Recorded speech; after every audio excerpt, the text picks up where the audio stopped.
Hello and welcome back to The Cooling Rack, a podcast about the Great Canadian Baking Show where we don't glaze over any of the bakes and there are absolutely no soggy bottoms allowed.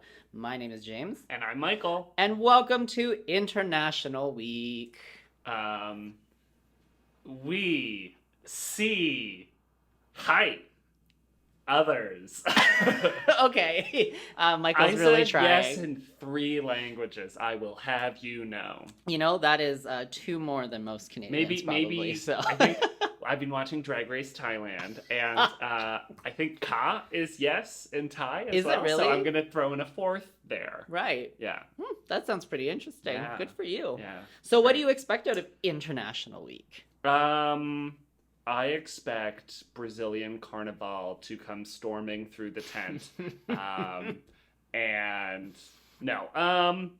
Well, I did like that at the beginning. Carolyn said like, oh, around the world in 80 bakes, and it was a joke, because around the world in 80 days. But I actually kind of wish that with some of the stuff they've done with like biscuits and other things, that they did actually make it 80 bakes in terms of, okay, you got to make, 35 of this like biscuit and 30 of this other thing, and then like 12 of this thing, and it all adds up to be 80. Well, it hasn't been confirmed yet. Yeah, we are sadists here at the Cooling Rack, and we're hoping that next time you will have to bake 80 things. That would be quite a lot of fun. I just think like that would be a really cool Concept, challenge. like and like it doesn't Jules not Verne everything theme. needs to be like you need to bake 80 layer cakes. Like no, it's like breadsticks. Got it. 20 20 crackers. micro cupcakes. Like 3 times. Yeah, exactly. We already did that, I guess. But So, yeah. Yeah, I would have saved that for this. 80 but, layer cakes. Yeah, but no, I'm excited. Again, as James and I record, we record in between each segment, so we don't actually know what is happening ahead of ourselves. So yeah, what about you? What did you think? I am always curious about where in the world they'll go. Though, And what about where is Carmen Sandiego? well, Is she in the tent? no, she's probably like at this point in time, she's probably in a nursing home eating cake somewhere, right? She is old at this point. Let's be honest, because she was at least like 32 when I played those games, and I'm like 30 now, so she's at least, I guess 60 something's not that old. I love that you're like, she's dead. My best friend, she's dead. But I digress. No, I'm always curious about what they'll do. One thing I think I sort of realized about a lot of these bakes is like, I don't think there's like a lot of Asian bakes, not a really bakey part of the world. So I'm always curious if they'll do something like that. Probably not, but it would be interesting to see in future.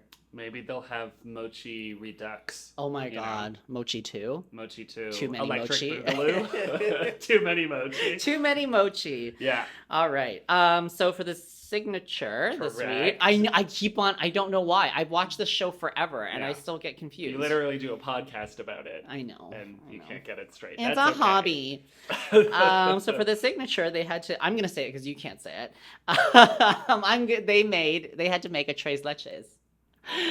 Yes, they this did. this word is very triggering for Michael, Yes, so it it's is. fine. And it's sort of like any sort of it's a soaked sponge cake, soaked in 3 different types of milk and or cream. And it is difficult because typically this cake needs to soak in some substance overnight, and really they're given like 3 hours to do this. Yeah, not overnight. Yeah, exactly. So we can get started with it. Let's do that. Okay, so we had Chris first. Chris made a yin and yang tres leches. So some people went like cultural, some people went like back to their roots. Yeah. To inspire it, and he said he was Chinese in background, so he baked a yin and yang cake. Yes. Yeah. I thought it looked so fantastic from So the clean. top. Especially when they cut out the slice and everything. I thought it actually looked more dynamic. I don't think I'd really have any complaints. Like, it was even looking, at first the judges thought that it looked like it was going to be dry, but no, it was not. It was great. It was tea flavored, 2 different kinds of teas, and here's the tea. They liked it. I really liked this cake. I guess I literally don't have anything bad to say. It was maybe just like all very shades of brown. Yeah. You know? Yeah. Like the cake and the other side of the yin or the yang. I don't know. For me, it was one of those cakes that looked better when it was cut and you got the side profile from the top down. It just looked a little, again, it could have been lost in the filming, the texture, but it looked a little, like it was very white. Yeah. Like it was, and even I don't know if it was like candied limes or something on the top or some sort of fruit that made the circles of the yin and the yang. It was just, it was very plain. But once it was cut open, it was so clean. It was like a modernist cake. It was pretty cool. Exactly. It was very clean. That's a very good word. Okay, the next up we had Jasmine. Who made a ponche de creme, tres leches. Oh, a what? Sorry? A ponche de creme, which is a Jamaican drink, I think. Okay, cool. Yeah, they said that it had nice flavor, but that it wasn't soaked enough. Yeah, and even when we were watching her bake it, I think she said she was trying to hold back on how much liquid she put in because she didn't want it to be like a wet, hot mess. But just a little too dry. Not enough rum. She promised a lot of rum. That's the thing. I would rather under-promise and over-deliver than over-promise and under-deliver. Yeah, so I think we were expecting to get drunk off that cake. Yeah. And it didn't happen. But still, it looked nice. Everyone, I will say this, everyone's cakes looked great. No one had anything that even looked like it could even potentially be a disaster. 100% agree. I think by the time we get to this week, this is what we're hoping to see, which is, the bakers who came in, strong, sort of stay strong, and some who were maybe weaker in the first couple of weeks kind of get their confidence, get it together, and, you're seeing really consistently nice bakes across the board. Absolutely. All right, so next up we had Natalia. Who made a coffee walnut crunch tres leches. Yes, she did. You're so triggered by this word. It wasn't.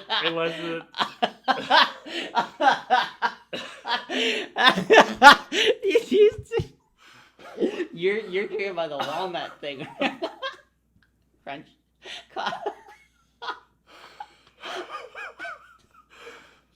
Yeah.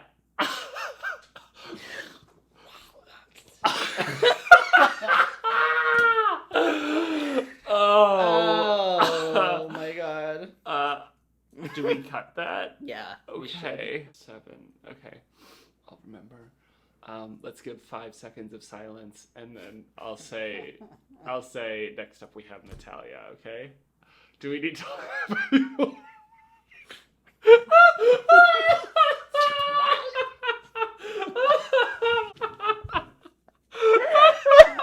I blame you. I was fine, and then I looked up at you. I was totally fine until I looked at your face. Also, after Ring Fit, my abs hurt laughing. That's good. That means you're fit. Okay. I'm Ring Fit. Yeah. Ring Fit Adventure. Okay. Okay, hold on. We'll do this. All right, so next up we have Natalia. Who made a coffee walnut crunch tres leches. Yeah, again, inspired by, I think, her family this time. It was family, yeah. Yeah, but they also owned a walnut farm. That's why.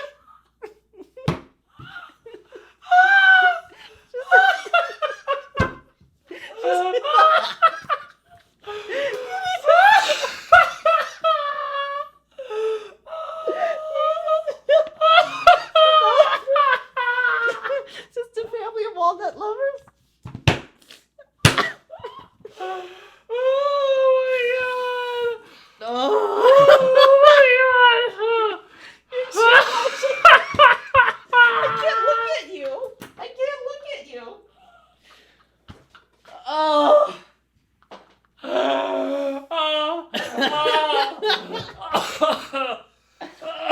Oh, fuck me. My glasses are steaming up and I've cried so much. Oh.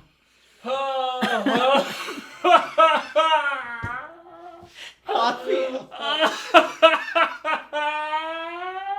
Oh my god, Mike.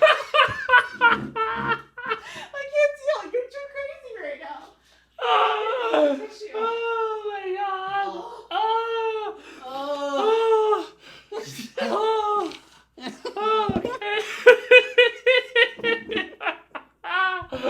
Oh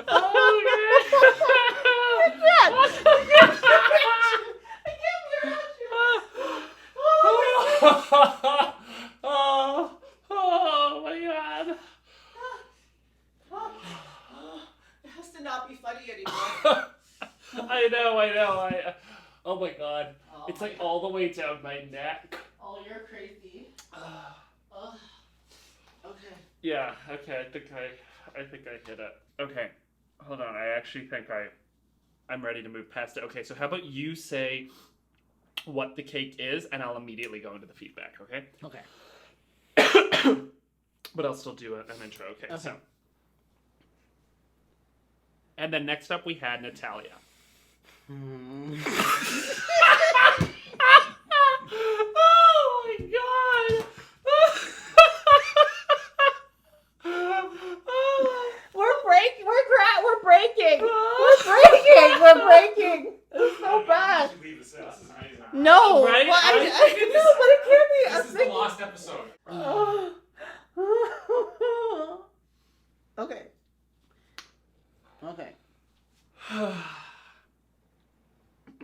This is so bad.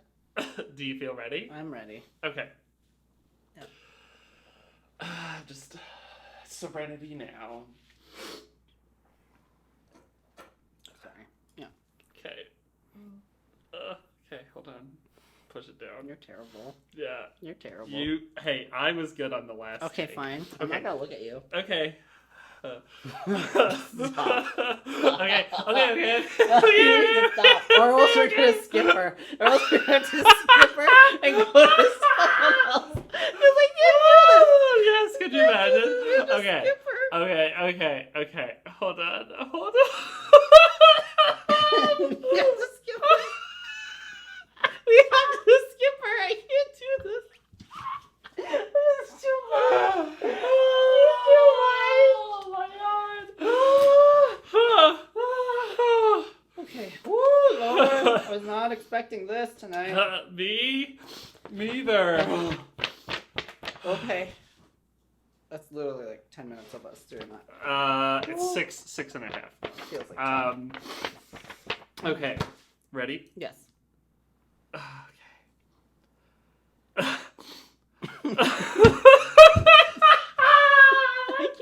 I can't. It's all you. Okay, let's skip the call-in. Although, but no, because we're gonna have to do it at some point. Okay, Okay, I'm good. Okay, I'm gonna do it because we're going to do it. We're not gonna give a lot of feedback. We're just gonna do it, and we're gonna move on. The faster you do it, the funnier Yeah. it is. Okay. Okay. It's you. I'm so ready. It's you. I'm just waiting for you to say something. I look at her name. I look at her name and it starts. God, Michael, I'm kidding.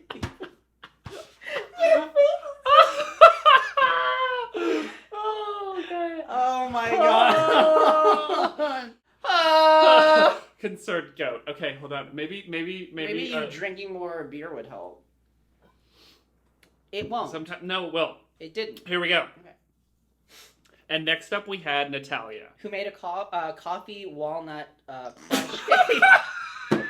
Fuck off. Fuck off. Okay. I'll just here. Maybe if I say it, I can get through it. Okay. All right. Okay. There's a coffee and walnut Crunch. Okay. Coffee walnut crunch. Okay. Okay. Mhm. Okay. We're this. Yeah.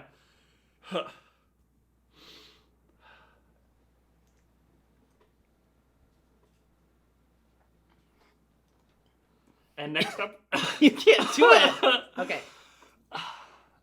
And next up, we had Natalia, who made a coffee and walnut crunch tres leches cake, which the judges said was actually kind of heavy, and it had a few dry spots throughout.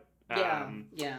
But that overall, there was good flavor. So, like, What you, James? What did you think? Well, I mean, the challenge was that she painted on her like milk and stuff. She didn't really pour it in, which is it really sounds like you have to just soak this thing. Yeah. Almost like a pineapple rum cake or anything else. And exactly. so because she painted it on with a brush, it just it didn't get deep enough. It probably just got to like the top layer and didn't like keep going down. Yeah, right? and then also the since it's like a crunchy one, it may already be kind of dry. So you really need it to be a very moist cake. So not the best showing from Natalia. Yeah, but still serviceable. So serviceable. All right, and then next up we had Colin, who made a coconut ube cake, which was basically just like great all around. He got like really good compliments. I've never had ube. I thought like when he was making it, it didn't look super appetizing. The cake itself looked good, but I just don't know what the flavor is. They said it's like yams.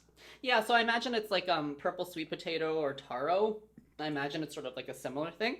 It just it was so purple, so you have to really like purple food. Yeah. Yeah. It's like, remember in like 2003 when Heinz released purple ketchup and it was literally just regular ketchup just colored purple? I vaguely remember that. It didn't sell well. Like they sold purple ketchup and green ketchup, and it was literally ketchup. Everyone thought it was going to be a different flavor because it was a different color, and it was literally just dyed ketchup. But what would it taste like? Ketchup. It was literally No, but just what would people think it tasted like? something different. Oh. Like maybe they thought it was like beet ketchup or something. It tastes like beets? Or like relish ketchup, or I don't know. Because of the green one. All right. Anything else on Colin? I thought the icing was really pretty. It was very it's very frilly. It was like very Marie Antoinette. Yeah, I enjoyed it. It was different. It was like a different content. The other ones that we had seen were kind of pretty, I think, clean. Yeah. To a certain extent, they were very sort of pristine. His had a lot going on. Yeah, totally, totally. All right, and then lastly we had Jody, who made a creamy caramel coffee tres leches, which they really loved. Like that was like, you know, not handshakes, but like you know, good on you. Her the milk absorbed well into the cake, and they said that all around it was kind of a dynamo. I felt that it looked really beautiful as well. Like the 2 layers with like the little cream in between. It looked really good. I was very impressed with the output of that. The other ones, I think the layers all kind of felt kind of flat, or the layers merged in together too much. Yeah. But she did a really good job with that separation. It looked very delicate. It looked very professional. I think because the color of her cream was like different enough from the color of the sponge, whereas other people, it kind of made that whole blend. Yeah. That's true. Yeah. So I think, I really enjoyed what Jody did. I think she did probably one of the better ones. You're now gunning for her to be Star Baker after seeing I thought so. Yeah. I mean, it's not what I said last week, but she's really pulling out the punches for this first round. Cool. All right. Well, that is the signature. And now we're on to the technical, which was a Kransekake. That's pretty good. Thank you. I think that's pretty good. I don't know if that's what it sounds like, but it sounds remotely. I just tried to. I know it's Norwegian, but I tried to channel my like inner girl with the dragon tattoo, Swedish, like, you know. I was gonna say, if I was gonna say it, the only accent I have in my head is also a Swedish accent, not a Norwegian accent. Yeah. And I don't really know the difference, but. Hey då. Yeah. Kransekake. It sounds like something you'd buy at IKEA. It does, and you know what? They probably do. I bet you. I feel do. like it's a Christmas thing because it's a wreath cake, so I feel like it's a very Christmassy sort of thing, or like a, you know, what do they call it? Like Krampus. Krampus.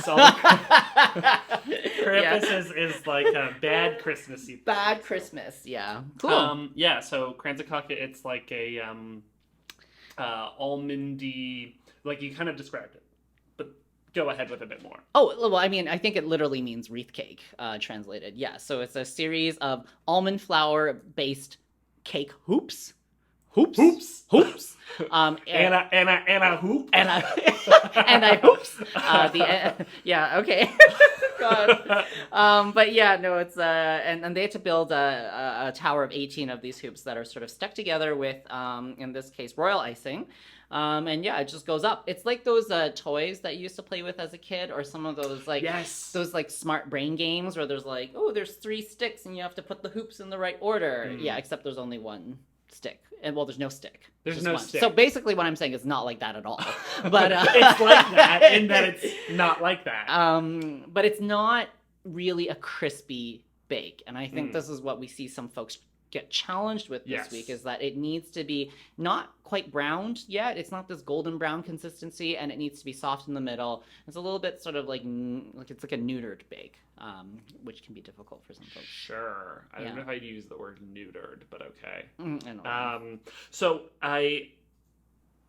Okay, so they had to like dust the rings they bake it in with cornmeal. This makes you so upset. Well, like I find it's like it's such a like, have you ever like had a pizza and it's just fucking coated in cornmeal on the bottom? Yeah, I've had some homemade pizzas. Exactly, and that's what I'm thinking. Is like, think of like a homemade thing like that, and then like now imagine something that's just almond flavor. Yeah, like.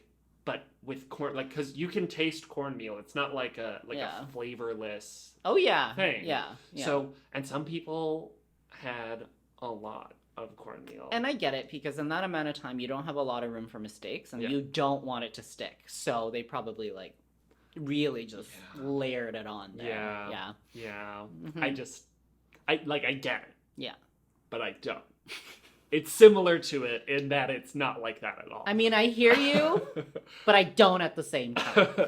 I hear you, but I'm choosing to ignore you. Basically. All right, so let's get down to business. Colin was first up. Yes. Overall, well balanced. I actually thought, I mean, we'll talk about the rankings later, but I thought his was actually better, if not the best. Yeah, I agree.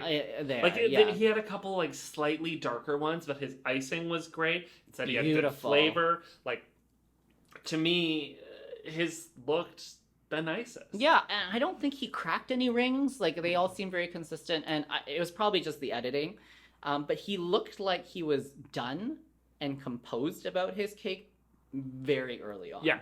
Right? And he was just ready, and it was beautiful. So. As opposed to people being like, oh, rings, oh, more rings! Like, you know. Yeah, so it's like Sonic. Yeah, exactly. Okay, then next up we had Jasmine. A bit too short. Came up a bit short. Missing some. Well, because like that girl, that moment. That was that's an and I hoop moment, because and I hoop, or and I have no more hoops. Yeah, like she had, because it was on like a fair sized baking sheet. Yeah. And I think maybe in her mind she was still thinking back to the signature where like you'd flip a cake and the cake's not huge, right? So I feel like it's almost a muscle memory thing where you're like, I'll just flip it over, and then it just half of them fell out and they just cracked everywhere. So crazy. Yeah. So she actually she salvaged quite a bit. Like, I was shocked at how tall that was in the end, because seriously, when she turned that over, it literally looked like all of them were crunched. Definitely. And then I think we saw some other folks. They didn't even flip it. They just, like, I think Chris, he just used like a spatula to lift the hoops up off the mold. And I was like, oh, I guess you could. I guess you could do that. If you had a lot of cornmeal, you could. Yeah. So Jasmine was missing some, and that's like basically we'll get there. Mm-hmm. Then Jody. I wrote too much cornmeal, but that's because they were upside down. Yeah. Well, and so she did them upside down, and I get that with her very first one. Because, like, they showed her making it, and she said, oh, I think I'm doing these upside down. And instead of being like, well, I'll just have my first 3 upside down and then continue from there, she just committed to upside what was down. she saying this week? Stay strong, carry on, or something like that? That was what she was saying if you mess up? Yeah, so I think it was just like, she's like, well, better be consistent. Do you want to, that's a good question. Yeah. Do you be consistent, or do you correct it halfway through? Yeah. And again, it was just, there was so much cornmeal on them. They were so yellow. I know. Yeah. But they said it was a good bake and it tasted great, and like I thought that her tower looked great. It did. It just could she not have even tried to scrape off some of that corn? Like, again, time press, I guess, right? So, you know what? I'm letting it go. I'm just letting it go. Yeah, you got to be free. Yeah. To be you and me. Oh, okay. I was going to sing Free by Ultra Nate. Oh my gosh. But, there we go. Natalia is next. I wrote too baked.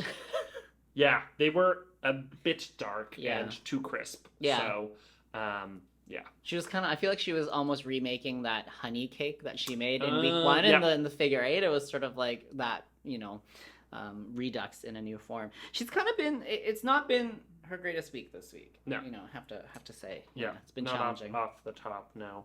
And then lastly, we had Chris, who had some very rushed icing. Mm-hmm. Like, rushed. There was, I can't remember, because it was in the editing, so you didn't see who it was. So it was either Jasmine or Chris. Right. And they were literally just like, blah, like, it went from zigzags to squiggly circles. And then the circles were just falling in the hoops I know, and everything. And it was dripping. So I don't know if that was Jasmine or Chris, but overall he had a nice bake though. It was a nice bake, yeah, really. They made there was an audible interest from the judges. They were like, oh. Tammy Brown, oh! All right, so let's do the order. So in 5th place we had Jasmine. Yes. And then in 4th place we had Natalia. In 3rd we had Colin. In 2nd we had Chris. And in 1st we had Jody. So you were pleased because you have been thinking that Jody's gonna get Star Baker this week. I think so. I was slightly perplexed by this ranking. Yeah. Like, at least in terms of what we at home could see. Yes. Like, in my mind, like, Collins must not have tasted that great, or they must have been, like, way too dark. Like, that seems to be what knocked it off. Because it would be one thing if, like, he came in 2nd, right? I could understand that because Jody's were perfectly baked but upside down, but that's just a presentation thing, right? But even Chris's with like the sloppy icing was that to me was surprising, which makes me think it has to be a flavor thing. It could, definitely. I mean, I think they did mention for a few folks there weren't enough lemon in it, and I don't know, maybe for Colin it was that like it just wasn't like consistently dark or consistently light. It was sort of like a little Oreo thing going on, so maybe that was also part of it. Perhaps. All right. So that is the technical. Over the course of a season, so much gets filmed, but not everything makes it to air. Aurora, one of the hosts of the Great Canadian Baking Show, has behind-the-scenes details and so much she wants to share that we've created a segment on the show. This is Aurora on Record.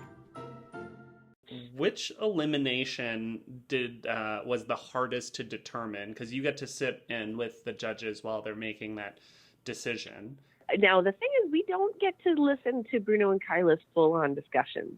They go off and they have a chat with among themselves, and they're generally very much in agreement. Like, they'll even complete each other's sentences, in judging. They'll be like, "Are you testing what I'm testing?" Like, "Yes, it's very flat," or whatever. They generally are. But I will say, I don't know everything that went on to go into the decision, but the week that Liam was eliminated was a long pause. On the set, you're kind of waiting. We did Cake Corner, and then they went off to chat about it. And after a while, I was like, they've been gone a long time. And, we get a little break and we're, talking to each other or whatever. But that one was, I think, a tough decision. And I didn't ask her too much about it, but Kyla actually had some tears in her eyes at the end of the discussion. It was, I think it was tough, partially because sometimes you're judging between apples and oranges, I guess. Somebody's failed for one reason, somebody's failed for a totally different reason. How do you choose? And just on a personal level, I don't think anybody wanted Liam to go away. He's such a sweet human being. And you guys, on the show that airs, you're only seeing half of the, out of left field adorable Liamnesses. He was just really like a gentle little gnome. And, it wasn't his week that week for sure. But it was very sad because, you're sad to see all these lovely people go, and somebody could have had a fantastic week the week before. One thing that Carolyn and I learned is that it's not a cumulative prize. It really depends on what did they do that week, and that the Showstopper has, is a real big percentage of that mark.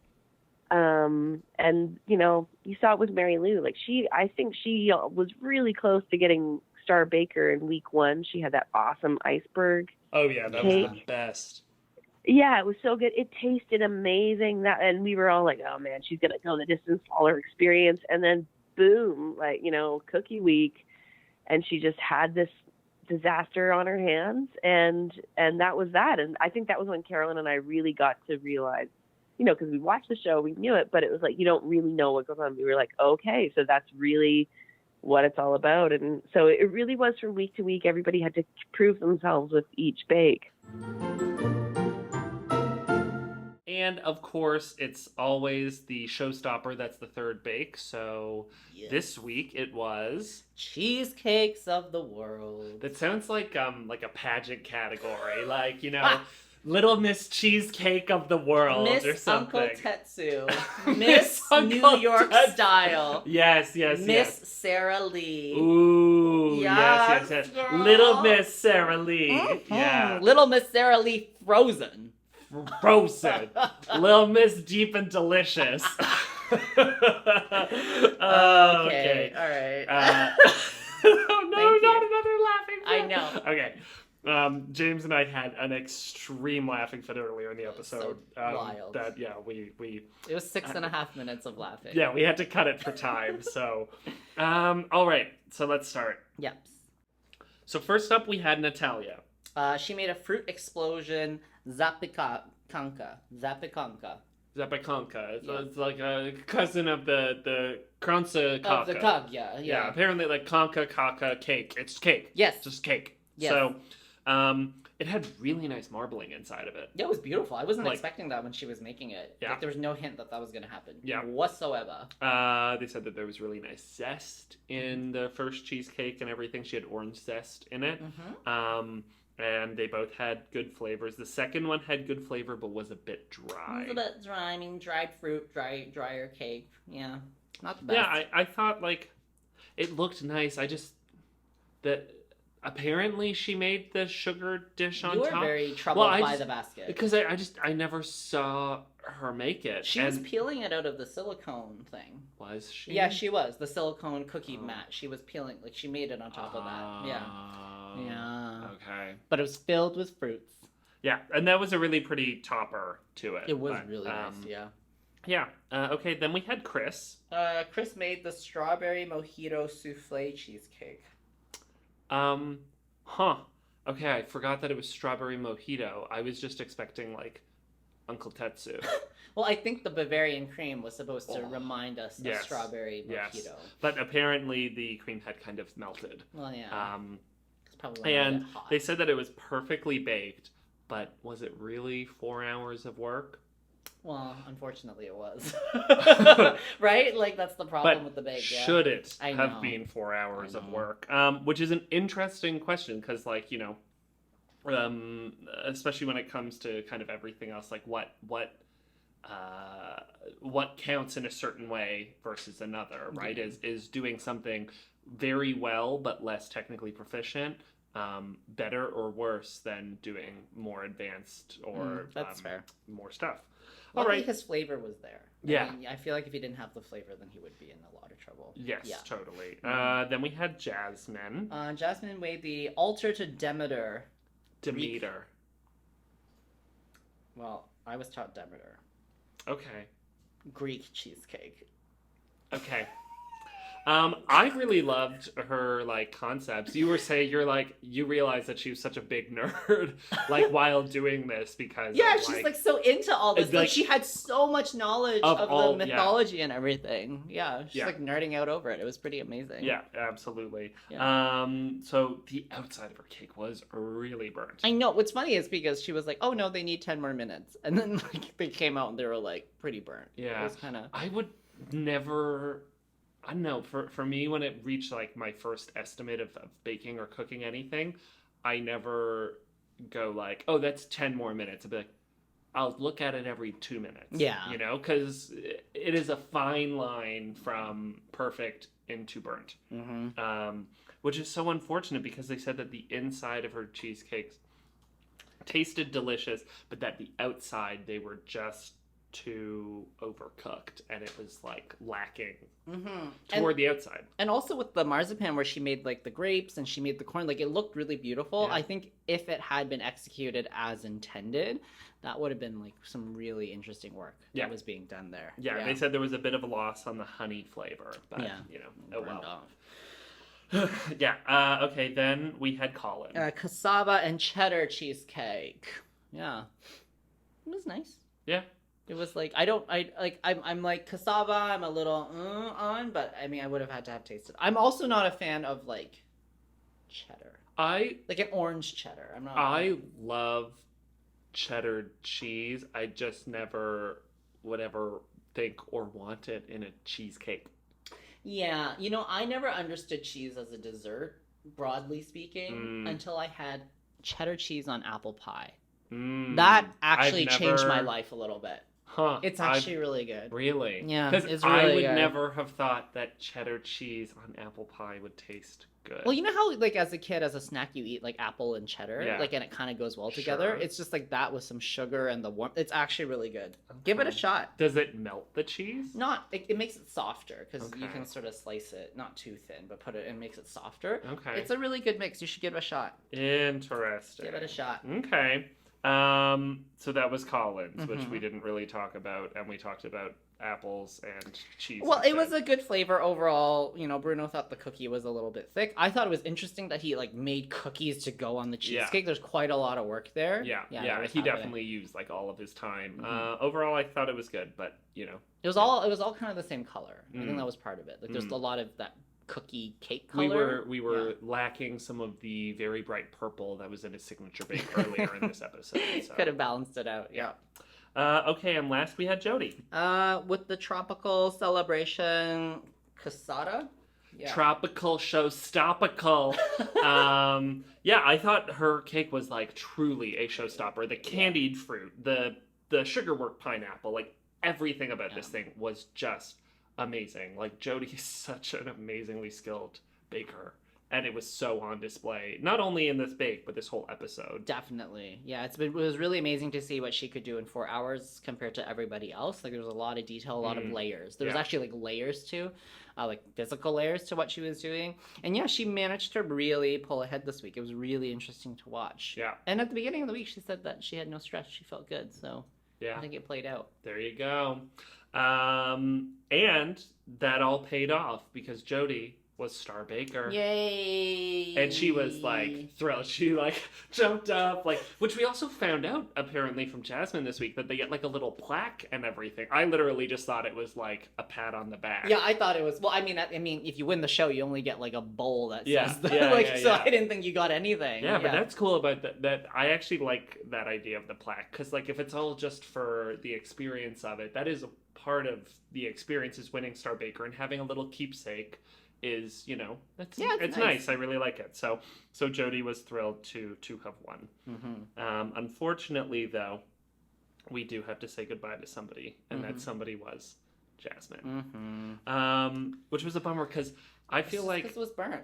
Yeah, she's really come into her own over the last few weeks on the show. I think she's done a really terrific job, and that her elimination here was literally like not because she didn't do well, but because she burnt the edges and just because somebody has to go. Yeah, I just thought like she's a really good baker. I really liked her over the weeks and grew to like her more and more. Yeah, I agree. It was really interesting seeing her evolve as a baker over time. I think in the first couple weeks I think I had her going home a few times just because the performance wasn't great. But I think starting with it wasn't the Jasmine flies between the towers week. It was like the week after. Was that the grad cake week? Oh yeah, that was a couple She weeks really ago. started to pull ahead at grad cake week. And she not only in terms of what the bakes looked like, but even just on camera, everything like she seemed to come across much more kind of confident, comfortable, like knows what she's doing, here to do it well, which is why it was like a real bummer to see her go home. Definitely, but at this point someone has to, and they're all so good at this point. Yeah. So, all right, next week is semi-finals week, so that's pretty crazy. Pies. Yes. And let's do our brackets. Let's do it. So, so wrong. Okay, who do you think is going to be Star Baker next week? I am going to say again, I think I'm going to give it to Natalia because I feel like she's been challenged these past couple of weeks with different things like chocolate and a lot of this international stuff has kind of thrown off a bit, but I think like I feel like pies and cake. Mm-hmm. Like I feel like she's really good at that stuff. I think I'll bring her back. So Okay. I think it'll be Natalia. Yeah. Okay. Yeah. I think it will be Jody. Mm-hmm. I think she's going to be riding high from this week. Yeah. I think she, I think it's gonna be her. Jody vibes. Yeah. Okay, who do you think's gonna go home? Chris. Me too. Yeah, I don't think he'll manage it. No. I don't think he'll manage it properly. No, I mean, like in the preview, we literally saw Carolyn saving one of his bakes from like fully tipping over, which like even if like it doesn't count as like interference or anything, if she literally didn't scream out again from the micro thing we see in the preview, at least a couple of those, whatever they were, would have fallen off. Yeah, he's just been consistently had trouble managing his time and a bit too ambitious. And I think, like this week, I think if Jasmine's had not been burnt, he would have gone home this week. Yeah. And so he's just been sort of edging out, and I feel like next week he may be at the bottom. Yeah. Exactly. Okay, so there will only be 4 bakers left. So what do we want to do for the technical? Third or second? Third. Okay. So who do you think is going to come third in the technical? Colin. Okay. I think Natalia. Oh. Okay. And those are the brackets. Line them up, girl. So, yes, there are only 2 more episodes left of the show for the season. Pretty crazy, huh? I know, it's really fun by. It goes fast. Well, we'll just leave it there pretty much. You can follow us on Instagram at GCBS Podcast. You can follow us on Twitter at GCBS Podcast. We don't need to talk about Facebook. I haven't done anything on it for a few weeks. We don't use Facebook anymore. Well, it's just been so busy for work and everything. And yeah, I just haven't had the time. So, Twitter, Instagram. Find us there. Follow us there. Love us there. Please remember to subscribe on Apple Podcasts or Spotify or YouTube or wherever you get your podcasts. And until next time, bye. Bye-bye.